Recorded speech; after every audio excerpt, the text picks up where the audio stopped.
ग्रामीण मराठी साहित्य संमेलन आम्ही सोलापूर शहरामध्ये घेत आहे। तर या साहित्य संमेलनाचे सन्माननीय संमेलनाध्यक्ष जे सुप्रसिद्ध साहित्यिक डॉक्टर श्रीपाल सबनीस हे असणार आहेत। त्याचबरोबरीने या साहित्य संमेलनाचे स्वागताध्यक्ष सुहास पाटील जामगावकर हे आहेत। या साहित्य संमेलनाचं साधारणतः एक दिवसीय हे साहित्य संमेलन आहे। ग्रंथपूजन, उद्घाटन, त्यानंतर परिसंवाद, कवी संमेलन, चर्चासत्र असं साधारणतः या साहित्य संमेलनाचं स्वरूप आहे। आणि ग्रामीण संस्कृती जी आहे तर त्यावरती प्रकाश साहित्याच्या माध्यमातून पडावा, नवीन पिढीपर्यंत हा आपला समृद्ध इतिहास जो आहे तो पोचावा, हा हेतू साधारणतः आहे। शेतकऱ्याला आणि ग्रामीण भागातल्या माणसाला केंद्रबिंदू मानून या साहित्य संमेलनाचं आयोजन आम्ही दरवर्षी करत असतो।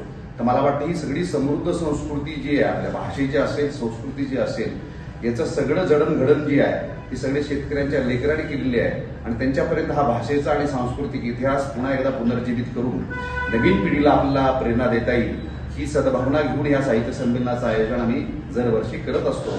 आणि या साहित्य संमेलनामध्ये सगळे बऱ्यापैकी मान्यवर सगळे साहित्यिक जे आहेत त्यांचा सहभाग असणार आहे आणि त्यानिमित्तानं हे एक वेगळं वास्तवदर्शी ग्रामीण माणसाला केंद्रबिंदू असलेलं हे साहित्य संमेलन।